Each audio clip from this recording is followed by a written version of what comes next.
and she just thought she looked great. Well, to me, just like right away when I saw her, she had so much skin damage. She had a lot of pigmentation. She had a lot of redness in her skin, which was sun damage. And I was looking at her, and I just, like psychologically, not even from my profession, just psychologically, I thought that her skin looked so old because of all this sun damage, even though she was more taught than I was, and I was like 22 years old. And so then, just coincidentally, not but 5 minutes later, another woman came in who was also about 60 years old. Now, she had laxity. She had a neck that had really fallen. She had laxity here in her jowling, but she had beautiful skin that she had taken really good care of. And her skin was very clear. She was fair. And so she had stayed out of the sun better than the other gal had, and she always used good skincare. And her skin was gorgeous. And psychologically, I thought she looked so much younger than the other gal. And I remember speaking to Dr. Humes, I go, this was just so weird, this happened. These two women, same age, totally different things that they were dealing with the aging process. One laxity in the skin, but beautiful skin texture and tone. And then the other gal, completely taut, but with tons of damage. I said, the gal with all the sun damage looked older to me. So Dr. DeHaven, speak to that psychologically. What was I seeing that I didn't realize I just observed? Well, you were seeing skin health, literally cellular health. That's what you were seeing. And the individual who had the aggressive facelift but nothing else done, she had damage from life, from photoaging, from getting older. She also had damage from what had been done to her skin with the procedure, which was another huge stress. Now, it mechanically did some things, but on a cellular level, it actually caused more damage. And that was a big problem. The other person who came in, who had taken care of her cellular health, you noticed that her texture was more consistent. So she didn't have the pigment, the excess pigment, the pigmentary irregularities that will age you 10 to 12 years right off the bat. She had a better texture. And that means she had a better blood supply and a better luminosity and vascularity than the other person who had also stressed those particular processes in her skin. You saw, literally you saw what was going on at a cellular level, and subliminally, our DNA is coded to recognize this health. Because way back when we were ancient humans, that was really important. It wasn't important, health was beauty, beauty was health. And we still key into that. That's what we recognize. Our DNA literally recognizes if we're healthy and we're fit to carry, to pass our genes on in our own particular species. That's subliminally what we see. It's not necessarily in the conscious mind, but we very much process it. I think that so many of us, because again, the whole movement of self-care took on such a life of its own. Even people that weren't really focused on health, all of a sudden became focused on at least self-care help. And then through that, it's like all of a sudden we're drinking turmeric coffees and, we're meditating and we're all journaling. And then you start noticing you feel better. And then you're like, maybe I should, go for a run or walk up some stairs or something. So you just slowly, once you kind of dip your toe in that and you start feeling better and you start noticing mental health improvements, physical health improvements, skincare health improvements, you start to see how it's all connected, right? Do you guys feel that way yourself personally? Yes. What's the new fad here in LA? I live in Nashville now, so we're in the country drinking whiskey. What's happening here? What's the big fad right now for health and wellness in Los Angeles? Cold plunge?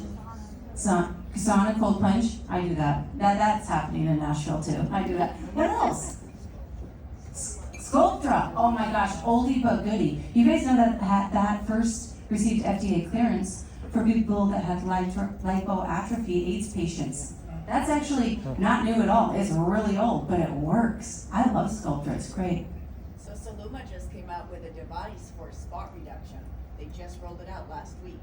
Okay, spot reduction. We need that. Everybody has a spot. Red light therapy. Yes, red light therapy as well. UV For the whole body. For the whole body, yeah. So I think that what's cool about this is that it's given so much exposure and education to our customers where they come in now. By show of hands, how many of you feel like in the last 5 years, people get it, that it's not just gonna be a facial or a neurotoxin that's gonna solve the problem? How many of you, 10 years ago, it was so frustrating because they thought one treatment would solve everything, and you really dealt with patient satisfaction? By show of hands? Yeah.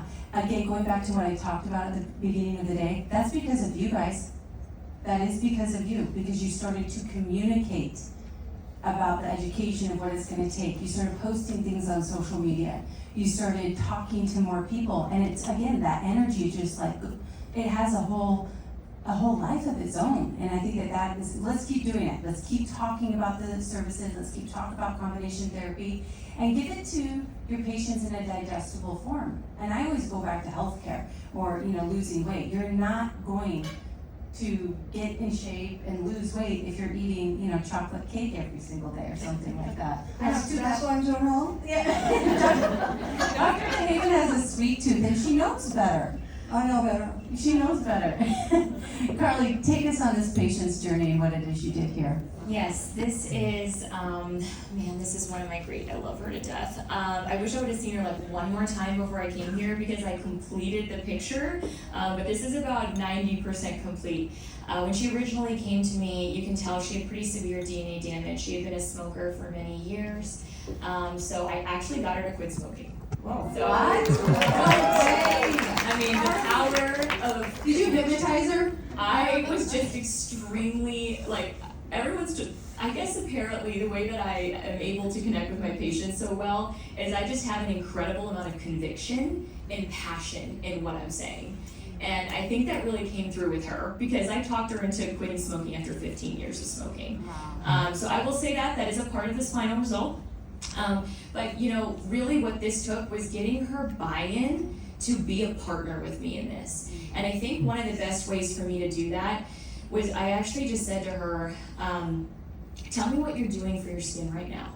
What are you doing for your skin? Because it immediately puts her in the driver's seat. Oh, what am I doing for my skin? Am I doing anything or am I being lazy right now? Right? So I kind of listen to what they say and I say, is that fulfilling you? Do you feel like it's fulfilling your needs? And I watch and I kind of see, do they act kind of lackluster? Like, I don't really know. I'm using this stuff from Sephora. It's got elephant in a name or something, or it's schmordinary. I don't know. So they, start listing off these different products and they're like, and they just seem kind of lackluster. And I think they just don't believe in the power of what we can do. So I need to get them to believe. And I start off by credentialing myself and credentialing the product. So, I know you came to see me for Botox today, and I have been injecting for a long time, about 7 years. But before that, I was a medical esthetician for almost a decade. Skin is my jam. I know it like the back of my hand, and I spent years finding the best product line, and I found it, and I have it here for you today. And will you tell me, how many steps are you open to? So what am I doing? I'm establishing their commitment. I'm getting their buy-in. And I'm not making about money. It's not what's your budget today, it's what's your commitment level. How committed are you to doing these steps?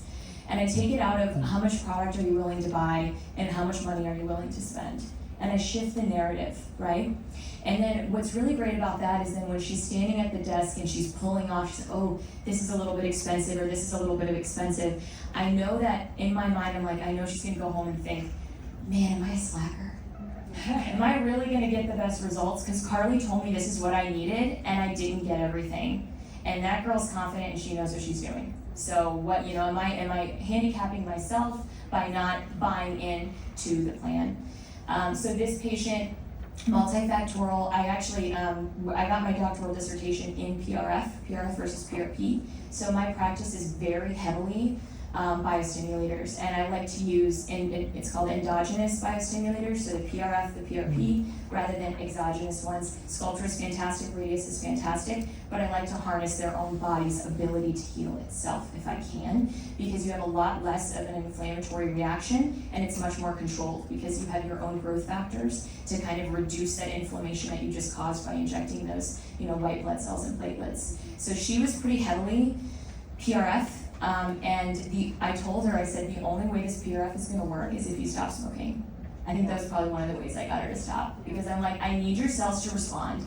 And they're not gonna respond, and you're not gonna have good growth factors, and you're not gonna have good platelets if you don't stop doing what's not making you healthy, right?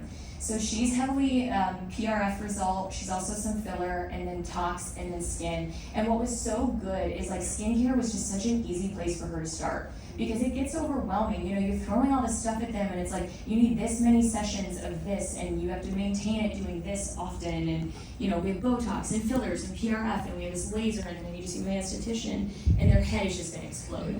And you watch them glaze over like a donut, and you're like, ooh, gotta reel it in, gotta make it simple, gotta make it clear. So I give them one sheet of paper, and that sheet of paper has all their pricing, the number of treatments they're gonna need, and then on the back side, it has a calendar. So it's the months on the top and the procedures on the side, and I put a little X in the box that I want them to receive that treatment in that month. And it's very simple. You come in 1 month, and you're gonna get Botox, and you're gonna get your filler treatment, and then the next month you're gonna get your skin beef, and then they just have this plan in front of them. So they can have the budget, the clarity, it kind of goes back to the global consult. And one of the objections that I get quite often is, I just won't do it. I don't wanna buy the product, I don't wanna spend $800 on products, I'm just not gonna use it. Okay, well, no problem, I got you there. Have you ever read Atomic Habits? Phenomenal book, highly recommend it. We're gonna take something you do every day, twice a day. You brush your teeth twice a day, do you shower twice a day? Like, what do you do and what part of your day? And then I pair something with it. I'm like, okay, you go to bed every night, so put your night cream on your bedside table. You brush your teeth twice a day, so your serum goes next to your toothbrush. You take a shower twice a day, so put your cleanser in your shower. Help them, you're part of what you're doing. I mean, you're a coach, you're a therapist, you're like 50 people in one, right? We're all underpaid for how much stuff we actually do, right, by the patient. Like, we deserve to be paid to do 5 different jobs because we are. So help them, coach them, and then show them results. Because it's very difficult, and especially with injections, especially with chin. They're like, what do you mean I need a chin? What do you mean my skin doesn't look clear? They need pictures so they can see the final result. So I have like a lookbook on my phone, which is pretty much my Instagram, and I'm just like, look at this is what I'm talking about, and just kind of find people who are similar to whatever their condition is. I love that the motivating factor for quitting smoking isn't that you're gonna get cancer. It's like your laser treatment won't work. Okay? It reminds me of Karl Lagerfeld. He lost a bunch of weight. Only he said, I didn't lose it for health, I lost it for fashion. I love that. But the point is find the motivation. Yes. Like, what motivates you? What motivates you? For me, you know what motivates me? Getting a good night's rest. And that's like the pillar of my health journey, of when I really got health more in the forefront. It started with sleeping better, because to me, that's the pillar of good health. How many of you is that the pillar? And there's a bunch of science in that, Dr. DeHaven, beauty, sleep. It's like sleeping beauty. It's like for real. What happens? It's for real. Well, our skin, our body knows that at night we repair ourselves. And in the day, we're out in the free radical rich environment, and we're more active, and we're generating more stresses ourselves, and we're experiencing more stresses ourselves. So at night, we've been designed, let's say, to regenerate. And the loss of sleep or disrupted sleep is a terrible stress in and of itself. How many of you guys prioritize sleep for your health journey? How many of you feel like you don't? More people? There's 2 people that don't prioritize sleep. I don't believe you. Trust is earned, it's not given, people. But I think that's really what it is we need to do to help get buy-in, trust, and extend that communication with our clients, is figure out what really bothers them, understand their lifestyle, understand what they're gonna go for or not, show them the progress. Once they start seeing the progress, they'll buy in more and more. And also, you have to remember that all of your clients, they come in, and almost all of them have this drawer that almost every woman and now men have, which is the drawer of broken promises. Do you know what that is? Every single beauty product that we purchased that promised us to change this, that, or the other, and it didn't. Well, you have to understand that that's most people's experience. That they are they're just not happy. They're dissatisfied with what they've received or the product. So it's our job to take them on the journey of building that trust, showing them that we have the path forward for them to get the results that they want, and being able to really lay it out for them because they don't understand it. That's what our job is. And when I first got into this industry, one of the frustrations I had, the estheticians that worked with me would say, oh, I don't like to sell, I only like to do the treatments. I'm a care provider, I don't like to sell products. Well, I'm here to tell you, I've been running sales for Is Clinical throughout the US for over 11 years. I've never sold an Is Clinical product. Never once. I've never sold an Is Clinical product. I've only educated to it. I've educated on the benefits, I've educated on the skin, I've educated on what they're gonna see, and then you give them that sort of journey, they're gonna trust you, they're gonna refer their friends to you, and they're gonna continue on that path to get the result. As Dr. Hume said, we sell outcomes, we don't sell treatments, we sell outcomes. How many people, if you have a positive experience, let's say you go out to a restaurant, or let's say somebody comes in and gets a facial with you, and let's just say you're having an off day. You're having an off day, we all have them, right? And you just didn't do a great job. You know, you weren't as together, you were running late, you didn't have it in you to give the most fabulous massage that you normally do, and you realize like that just wasn't that good of a facial, okay? And let's say the client, that wasn't that good of a facial. Guess how many people they tell? How many? Everybody? Social media, everybody, the universe. On average, they tell 10 people. If you have a negative experience, whether it's getting a facial or at a restaurant, and you have a negative experience, on average, a person tells 10 people, okay? Now let's say you are fire, you are amazing, you had a great night's sleep, and you're gonna give the best facial you ever have, and you give the greatest facial ever. How many people does that person tell? 1, 2, 0, 3. On average, 3. So this is just the sad truth. We've got to work for it, people, because we all have a bad day. We all have an off appointment. We're human, right? But I want you to think of that as a motivator. And what I've found when I've been depleted and I've not slept well and I don't feel like I can give, if I start thinking about that person instead of myself, all of a sudden I have the energy to give. Do you guys find that when you're having a low energy day? If you think about not yourself, but if you think about what you can do for somebody and how you can help them, that is our superpower. So thank you so much, Karli, Dr. Humes, Dr. DeHaven, and I'll pass it back. Thank you guys. Thank you.